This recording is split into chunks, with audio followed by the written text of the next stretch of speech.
Welcome back to Grassroots Radio Colorado. This is Kris Cook, and I am joined in studio by Corey and Andy Pate of the Party of Choice.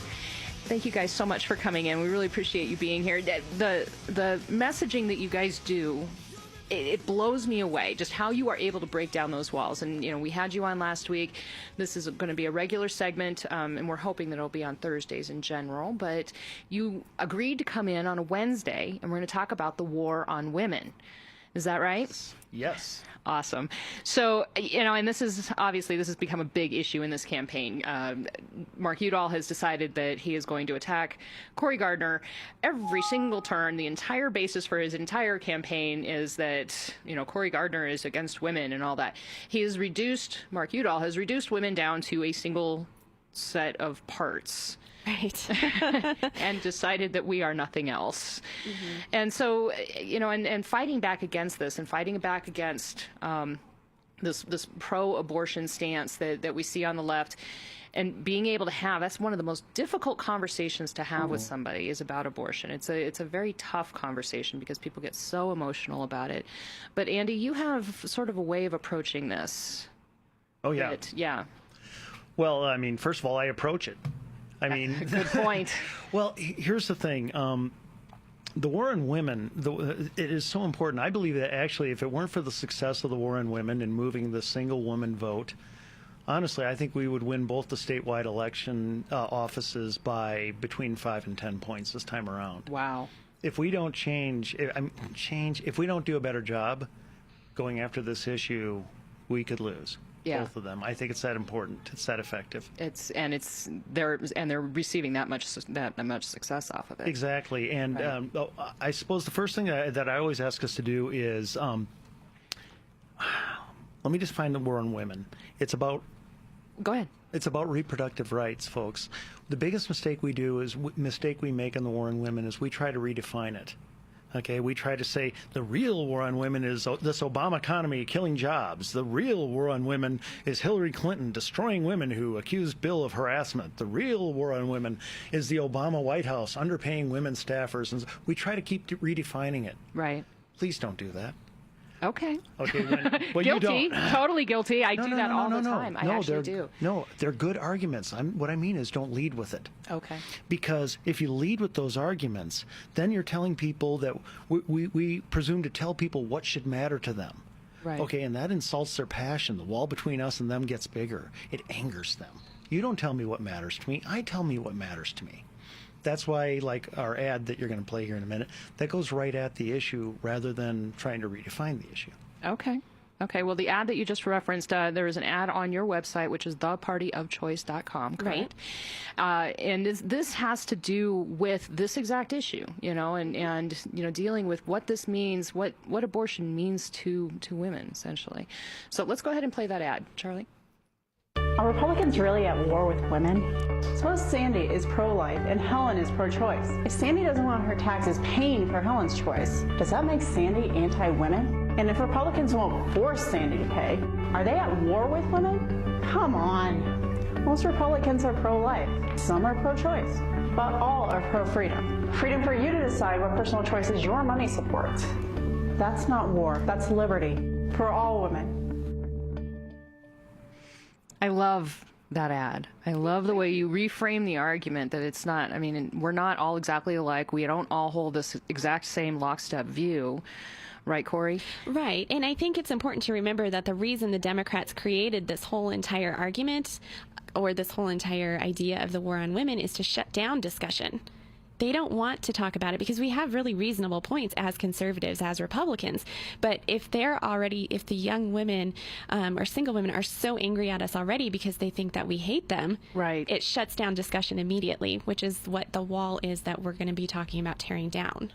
Okay. Yeah, well, and that makes perfect sense. We've already put them, or the public perception of Republicans and conservatives as a whole already puts them at a defensive position. Yes. And we've got to work our way around that. So, yep. Andy, you've got a way to approach this. Sure. Help us kind of walk us through at least get us through how do we break down that wall? Okay, well, you know, what I'm going to do is I'm going to give you a lot of lines, little lines that I use, and but keep in mind, life does not go according to script. And I guess if life did go according to script, I guess abortion would not be a big issue, would it? No, it certainly wouldn't. That's very, very true. Billy, I'm pregnant. What? That's not in the script. You're reading it wrong. So I like the thespian voice there. That was pretty good. You meant to say I'm present. Yes, you are. You're right here.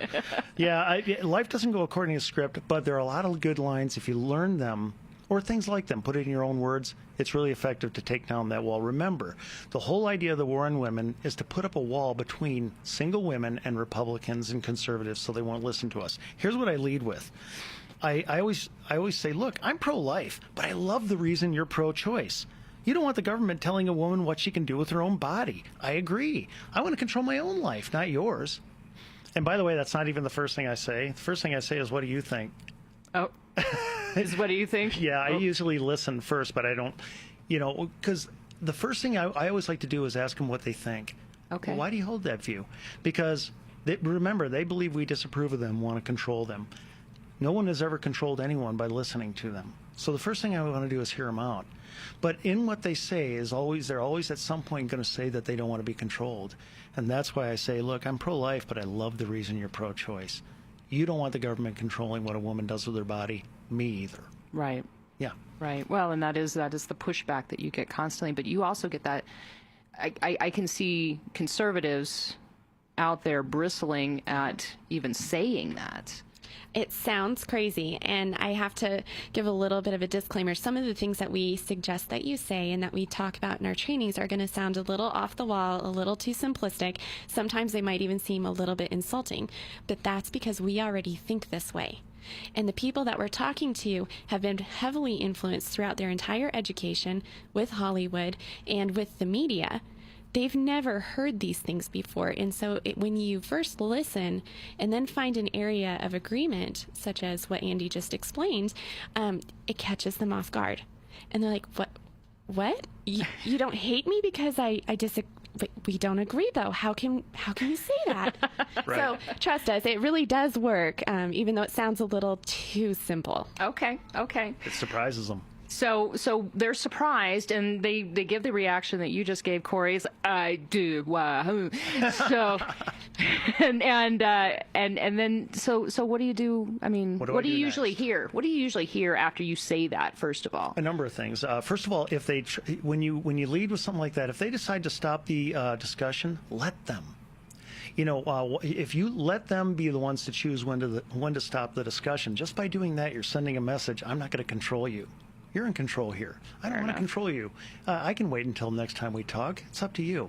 Okay. So stop being a pit bull is what you're trying to tell me. Exactly. Well, you know, on the air is a little different from, you know, around the lunch. Now, second thing, I hear a lot of, maybe they'll lash out. I love it when they lash out, because then that discussion, they just engaged, which is the very thing the left was trying to stop with the entire war on women. Now they're engaged. Oh, yeah, well, you do want to control my life. You want to take away my right to, you know, do as I want with my body. I always then, after I've lowered the wall some, because what I just said does lower the wall, because now they feel understood, at least to some degree. You got to keep in mind, folks, they did not feel understood at all before I said that. By conservatives, by Republicans. Right, by conservatives. Yeah. So the next thing I say is, look, there's no war here, since we don't disagree on choice at all. I just don't want one person's choice to take away another person's choice. That's why I'm pro-life. That one gets raised eyebrows. They've never heard that. They have heard so many talking points. They've never heard us say, the reason I'm pro-life, I don't want one person's choice taking away another person's choice. That, which makes sense. Right. Isn't the comeback, I mean, do you get, they ask if this is the comeback that you usually get. Go ahead. That they say that that's not a person. Yeah. No, well, no, that's one. They say it's not a person. They say, I don't understand what you mean. And that determines where you're going to go with it next. If they say, you know, that's not a person, I say, okay, so our only disagreement here, then we don't disagree on choice. We disagree on when life begins. Right. Okay, I you know, and that's fine. I think I think human life begins. I think the unborn are human lives because they're human and living. You think they're not because you want to wait until a later stage of development. That's totally fair. But let me ask you this. Listen to us talk. Do I sound like somebody who hates women? Because you certainly don't sound like somebody who hates babies. You sound like a thinking, reasonable person. Good comeback. Now, what is happening to that wall? It's coming down. It's crashing. Right. Yeah, and sometimes another way they'll go is they'll ask me. No, I was just telling you that we only have 1 minute left, Okay. so go ahead. Another thing they'll do is they won't understand what I mean by saying, I want to, I support every person's choice unless it takes away someone else's choice. And I say, well, the fact is no one supports all choices. If I steal a woman's purse, would you support that? No, my choice takes away her choice of what to do with her money. I kill a guy, my choice takes away his choice of what to do with his life. My company pours sewage in the river, our choice takes away the choice of people downstream to have clean water. All good laws. We Republicans want all laws to protect one person's choice from another person's choice. That's exactly right. That's what we're trying to preserve. We're speaking with Corey and Andy Pate of the Party of Choice, and we will be right back talking about the war on women.